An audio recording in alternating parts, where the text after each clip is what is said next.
Coming up on Locked On Dodgers, that was not a fun game to watch and not a great result for the Dodgers.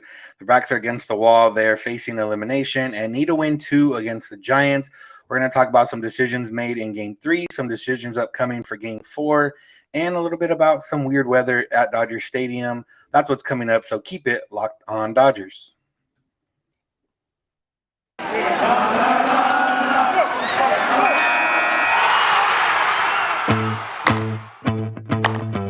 You are Locked On Dodgers, your daily Los Angeles Dodgers podcast. Part of the Locked On Podcast Network, your team every day.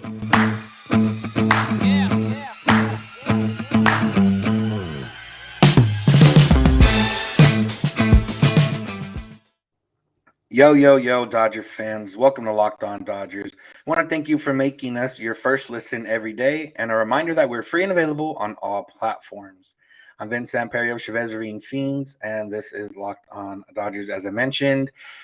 Jeff Snider of Baseball Essentials right here with me. And yeah, the Dodgers dropped Game 3. They did not score a run. There was a lot of weird things that happened, and the Giants played good defense. And overall, just was too much for the Dodgers to overcome on a night when they probably had the biggest advantage of any game in the series. Jeff, did I sum it all up as well as I could? No, you didn't say the word stupid even once, and so I feel like your description was incomplete. Yeah, probably a little bit incomplete there without that description. So we're going to talk about it. We're going to talk a little bit just about Game 3. There's not too much to dive into. There wasn't too many decisions that were made. It was just one of those things. We'll talk a little about the weather, talk a little bit about just general musings about the game, look forward to Game 4, and then put together a path for the Dodgers to win this series, which is a little bit more than just offense score runs, but not so much more than just offense score runs. So let's get right into it. Yeah, Jeff, Max Scherzer. Wait, what I asked for yesterday was 7 innings for Max Scherzer, 1 from Blake Trinan, and 1 from Kenley Jansen. That's exactly what the Dodgers got, but yet here they are in a 2-1 deficit. So this is your fault, is what you're saying? Mm-hmm. Yeah, that Scherzer gave him everything they could have wanted. Basically, he struggled a little bit in the first inning. I think because of the weather, he actually got blown off the mound at one point. And struggled to find his command. After that, he settled down and was dominant. He made 1 bad pitch after the first inning. Unfortunately, Evan Longoria put that pitch over the wall in left field. And other than that, Scherzer was great. Trinan was great. Jansen was great. Everything was great. The Giants only had 3 hits the whole game. It was a dominant pitching performance by the Dodgers. 1 run, allowing 1 run is almost always enough for the Dodgers to win the game. But the offense did not get it done this time. Yeah, 14 strikeouts on the pitching side. They thoroughly dominated other than that 1 pitch. Max Scherzer left an 0-2 fastball, probably a little bit too much over the plate. I would assume he was going for the high fastball, just missed his spot a little bit, and that was all it was. It was a weird night at Dodger Stadium. The wind was ridiculously crazy. I've never seen the wind like that at Dodger Stadium. That's what everyone was tweeting about, everyone was talking about. The broadcast definitely brought it up a lot, and you would hope that it wouldn't play a factor, but just based on what we saw in a couple of balls hit by the Dodgers, it definitely did play a factor. The Giants didn't have too many that hit the warning track. They didn't really, put up a threat on offense. The Dodgers did put up a threat, did have a bunch of balls that either were hit hard enough to be home runs on most nights, were hit hard enough to be in the gap most nights, or just a couple of that were more defensive, good defensive plays and good defensive positioning by the Giants. So frustrating on that end. The Dodgers expected batting average was around 300, which is unheard of to not score a run when that's your expected batting average, but it was just one of those nights. And, just namely the big one there in the 9th inning with Gavin Lux, he thought he got it. Off the bat, he threw his hand up. Everyone else thought he got it. And like I said, pretty much every other night at Dodger Stadium, that's a home run. But last night, it just didn't happen to be a home run. Yeah. Did you see Jeff Passan's tweet about that one? I did not. Gavin Lux hit the final pitch of the game, 106.9 miles an hour at a 22-degree launch angle. Batters this season on balls hit in that range were 55 for 62 with 38 home runs. And the Dodgers had 4 hits like that this year. All 4 of them were homers. So, of course. Yeah, it was, and somebody on my Twitter made the point, which is a good point, that expected batting average, all that stuff goes out the window with the weather like it was. It's weird. This is definitely the first time in the 5 years you and I have been doing podcasts together that the weather at Dodger Stadium has been a topic of conversation. That's the point of having a team in Los Angeles, is that the weather is never a topic of conversation, except, wow, it was hot today. Why did the stands look empty? Because everybody was in the shade. That's the only time we ever talk about the weather about Dodger Stadium. But this wind was ridiculous. And the fact that the Dodgers had a righty on the mound and the Giants had a lefty on the mound meant the Dodgers had stacked their lineup with right-handed hitters. And I think it probably changed their approach a little bit to be playing in that wind, all these righties knowing that any fly ball hit to left, unless you're Evan Longoria, apparently, is going to get knocked down by the wind. And so I don't know if it did change their approach or not, but it definitely the wind was not anybody's friend. And to be fair, the Giants had a couple really hard hit balls that turned into outs too. This was not, I noticed some people on Twitter misunderstood what I was saying, talking about these expected batting averages. I'm not saying it's unfair to the Dodgers. I'm not saying any of that. It's just that, most of the time when you hit the ball the way the Dodgers did tonight, you score at least 3 or 4 runs. And tonight they didn't. Yeah, and it's crazy how the game started and how the game ended. The conversation just really changed. Early on, it was the weather when it first started, but then it quickly changed to the umpire, with Max Scherzer maybe getting a little bit more generous of a strike zone than Alex Wood was. But Alex Wood was throwing more strikes in the zone anyways, so that's not sure. That's not on anyone's fault. But then kind of shifted back to, like I said, the Dodgers hitting a couple that probably stayed up a little longer because of the wind or got held up because of the wind. You saw the outfielders running back a few times on both teams and then ended up running forward to make the catch. So it's just weird, man. Like this never happens. October's usually been a pretty warm month at the Ravine, especially in recent years. I mean, you can remember 2017 World Series game 1 was like 95 degrees or whatever it was. And, we've seen a few home runs in recent years not go over the wall. Cody Bellinger in 2017 World Series, Will Smith in the 2019 NLDS, but it wasn't because of wind. It was just because whatever it was, the Dodger Stadium, thick air, whatever. And this one happened to be because of it, and it sucks. But those are the conditions. Both teams played under them, and maybe the Dodgers should have hit 110 off the bat instead of 106.8 off the bat, whatever Gavin Lexus was. Yeah, and it is the game. It's the same game for both people. To be fair, they did have one that was also 108.2 off the bat that turned into an out, and 107 that turned into an out. So lots of that bad luck on hard hit balls. But it is the same game for both teams, and unfortunately, it worked out better for the Giants tonight than for the Dodgers. Yeah, lineup wise, real quick, we'll touch on it. I think my only quibble with the lineup was Will Smith batting 8th when he's usually one of your better hitters and better at bat takers at the very least. If he's not hitting, I'd like him to have more at bats, not less at bats. But the 7th spot in the lineup did produce a few hits, and I know some people were quibbling with Seager and Turner being flipped at the top. I don't think that matters too much. I think my only thing was I would like to see Smith a little bit higher. But other than that, I mean, nobody really hit, so it really doesn't matter. Yeah, and Smith didn't hit lefties as well this year as he did righties. I think that's part of it probably. And yeah, it's the lineup here. Smith did have a hit, and I don't know that hit would have been better utilized somewhere else in the lineup because it happened to come after another hit. And so where he was batting ended up actually being where you would want one of your best hitters. Because it was the only spot that had guys on base in front of it basically for the whole night. Yeah, that's true. All right, we're going to come back and we're going to talk about game 4, just some decisions the Dodgers have to make, and just general talk about game 4 as the Dodgers now sit with their backs against the wall. So make sure to keep it locked on Dodgers. This episode is brought to you by Rock Auto. With the ever-increasing numbers of makes and models, it's now impossible for your local chain auto parts store to stock all the parts you need. So why would you want to head to a store, face some questioning about things you may not know or people you don't want to deal with? And the person, all they're going to do is just order the part on the computer and get it either shipped to the store, maybe shipped to you. I don't know how they do it over there because I don't go there. I go to rockauto.com, and I know at rockauto.com I'm going to order it, and that part's going to get it delivered right to my front door or patio or whatever you get your things delivered. You can also save time and money with Rock Auto because you can spend up to 100% more for the same parts from a chain store or car dealership than you can from rockauto.com. You'd also be supporting a family business that's been serving people online for over 20 years with reliably low prices for every single customer, not just those that work at mechanics or those that are mechanics or work at car dealerships. So go to rockauto.com, explore their easy to use website today, and find the solution to your auto part needs.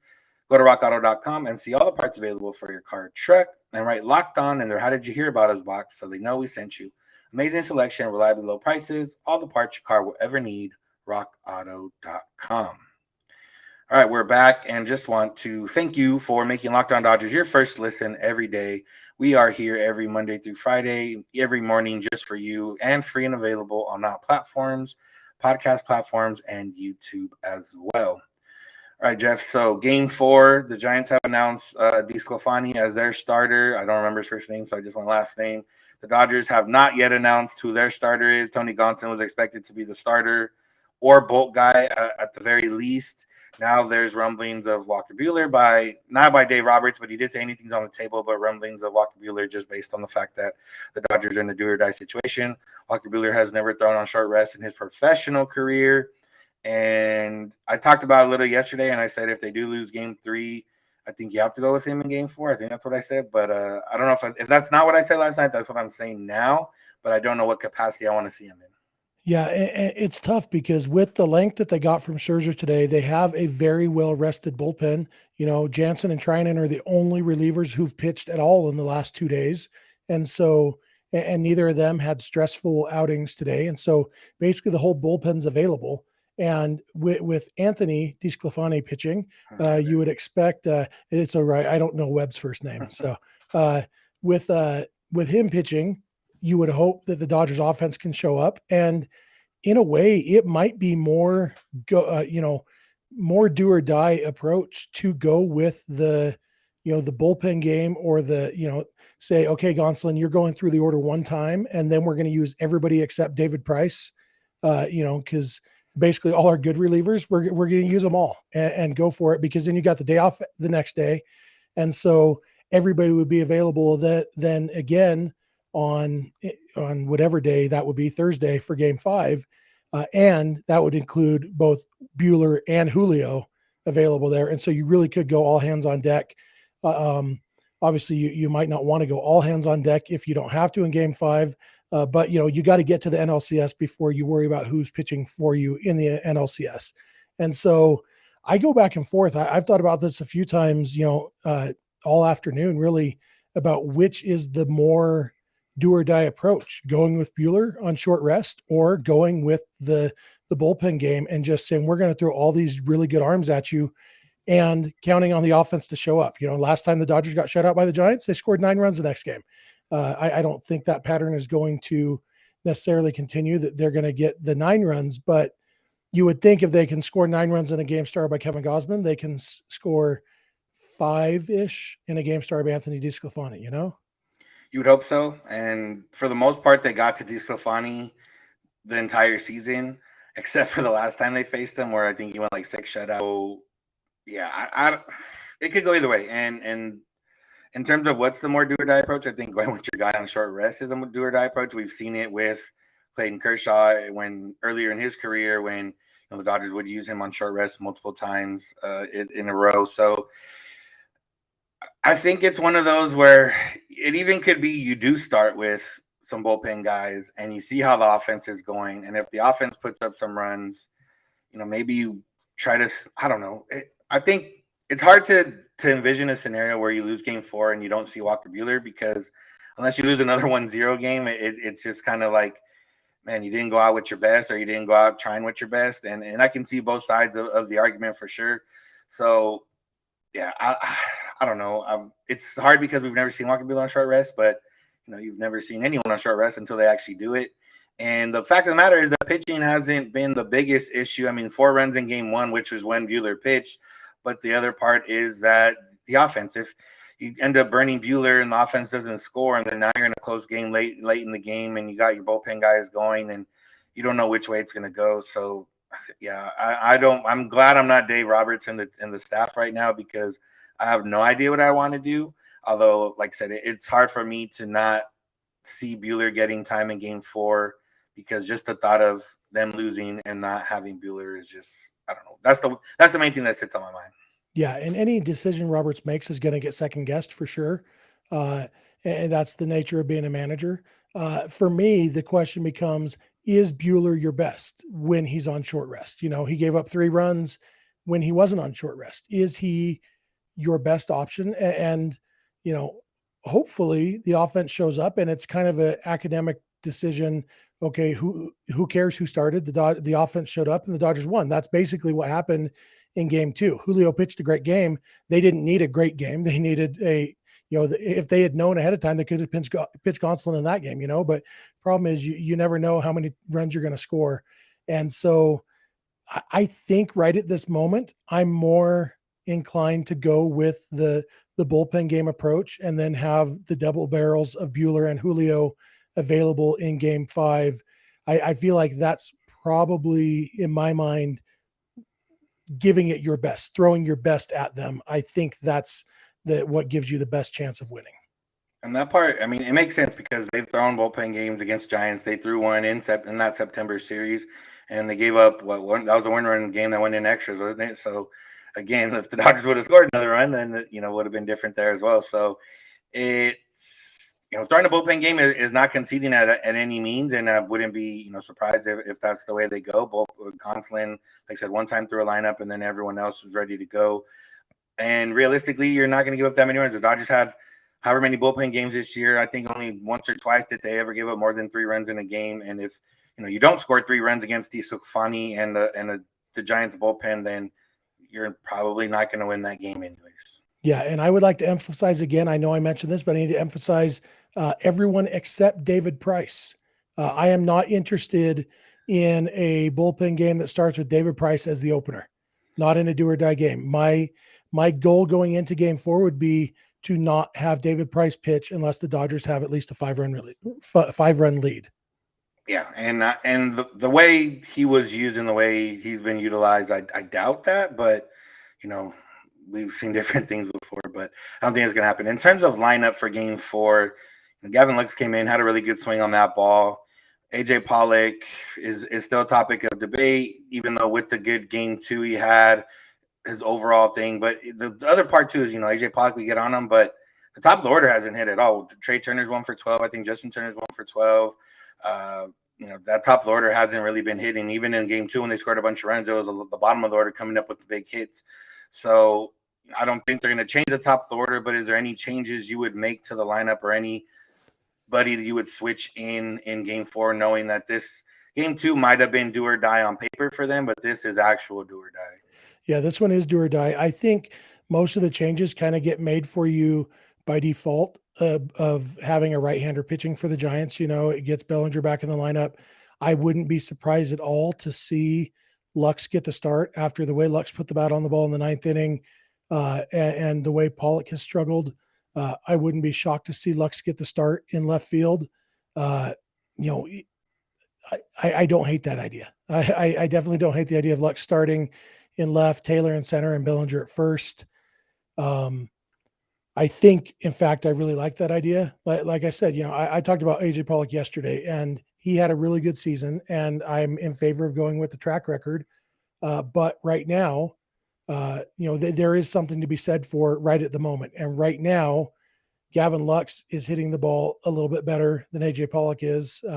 Even Pollock's 2 hits in game 2, one was a hit down the right field line that he stayed on it, but he was also late on it, and the other one was he pulled a slider, which, it was a kind of pitch that he does sometimes swing and miss at. So that looked good and everything, but, save AJ Pollock, I guess, for an at bat off Jake McGee off the bench, maybe. I think Gavin Lux deserves to be in the starting lineup in game 4. I think that's probably their best lineup.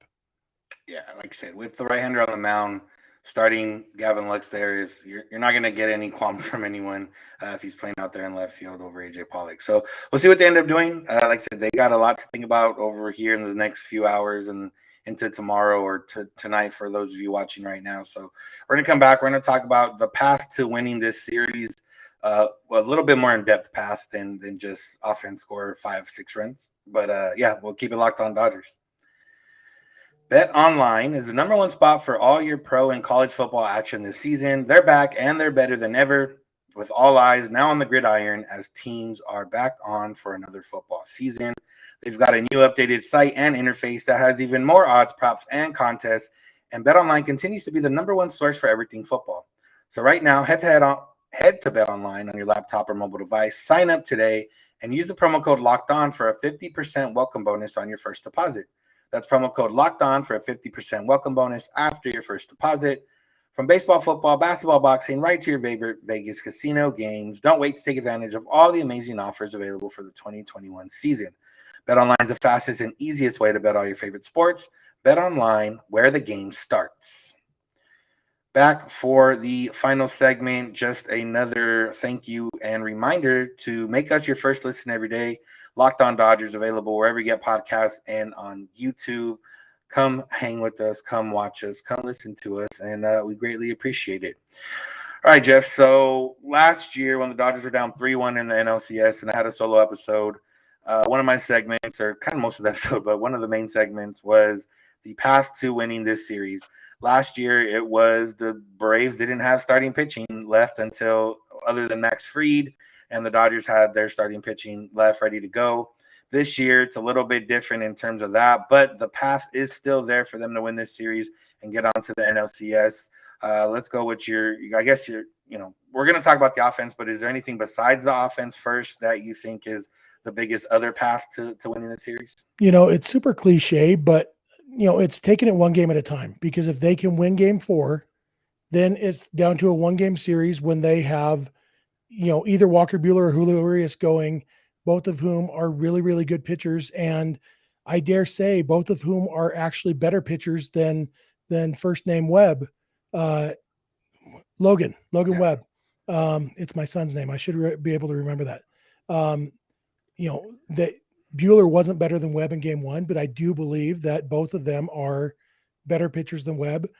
So if they can win game 4, it comes down to Logan Webb having to have the game of his life for the second time in 5 days. And so for me, that's the big path. Win game 4, take it one day at a time, and then show up in San Francisco in game 5 and get the job done. That, it's as simple as that. If everybody plays the way they should, they have a pretty decent shot of winning this thing. Yeah, it's a little bit similar parallel to last season with Ian Anderson. Ian Anderson threw the game of his life against the Dodgers in the NLCS and basically had to replicate that again in order to beat the Dodgers and advance to the World Series. And you didn't, you weren't going to bank on that. That's not something that you take to the bank and be like, oh yeah, Ian Anderson's going to dominate the Dodgers again.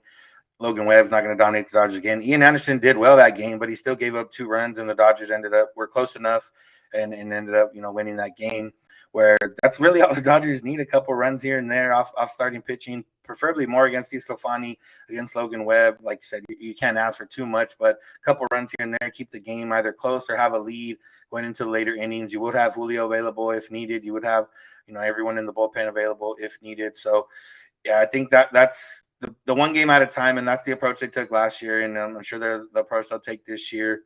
But man, it really going to come down to the offense, and that's the easiest thing to say. But they've been shut out twice in 3 games so far this series, and the one game they didn't get shut out was the one they won.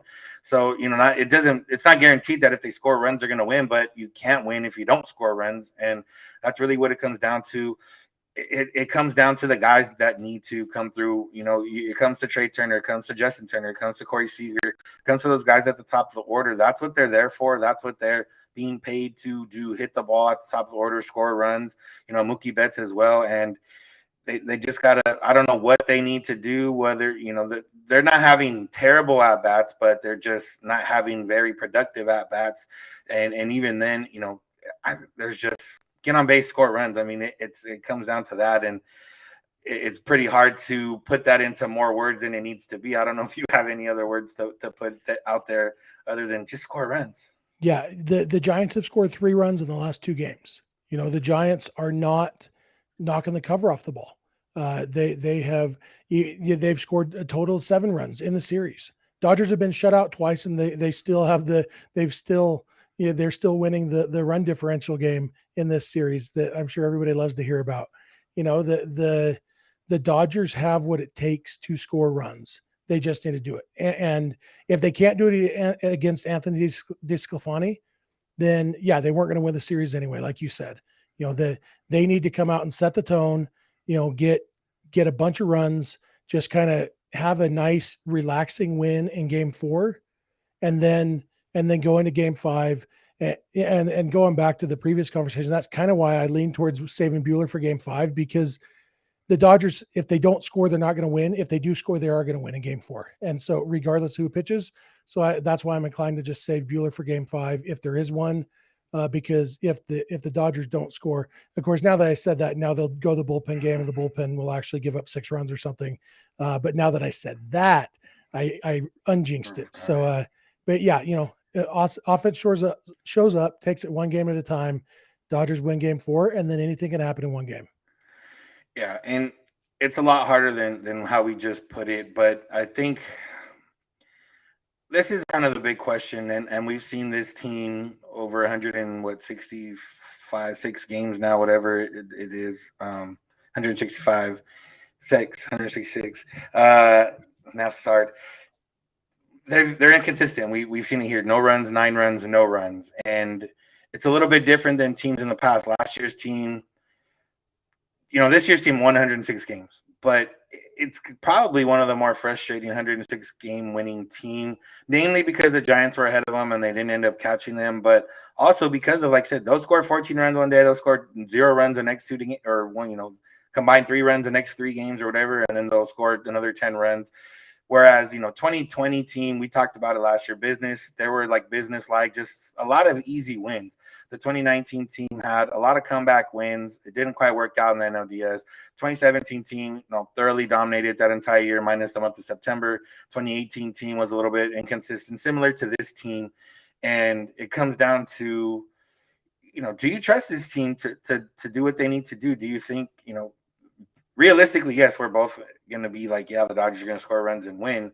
But when it comes down to it, like, how confident are you right now? I don't know how confident I am, but I'm probably more confident than you, just by nature of your natural pessimism in the postseason about the offense. I'll put it this way: if the Dodgers can win game 4, I expect them to show Logan Webb that he can't do that 2 games in a row. If the Dodgers win game 4, I think they win the series. That's what it boils down to for me. Yeah, and it's one of those where at this point, it's last year when they were down 3-1, I was more confident than I am now for them to win. But that's also because the Braves weren't a good enough team compared to the Dodgers, or weren't better than the Dodgers. And the Giants, regardless of what the odds makers say, regardless of everything, they won more games against the Dodgers head-to-head this year. They won more games than the Dodgers overall this year. And regardless of how we think they got there and how they're winning and luck and all that kind of stuff, was over 162 game season, they proved that they were, better than the Dodgers, regardless of what you think. Odds makers still haven't felt that way because the Dodgers were the favorites going into this series. So, it's big names versus the Giants, who people still believe, maybe, or they're going to deflate at some point, or whatever the case is. And that's the thing that I don't know. The Dodgers, this team has just been weird all year, and it would not surprise me at all for them to score 8 runs both of these next 2 games and win both games rather easily. And it's not going to surprise me if they score 0 runs tomorrow against Sclafani in the bullpen. And that's just the thing with this team, is we don't know. But like I said, if they win game 4, I'm not going to bet against them in game 5 at all. Yeah, the teams are very evenly matched. The Giants did have one more win in head-to-head and overall than the Dodgers in the regular season. You know me, I'm not ready to actually say the phrase the Giants were the better team.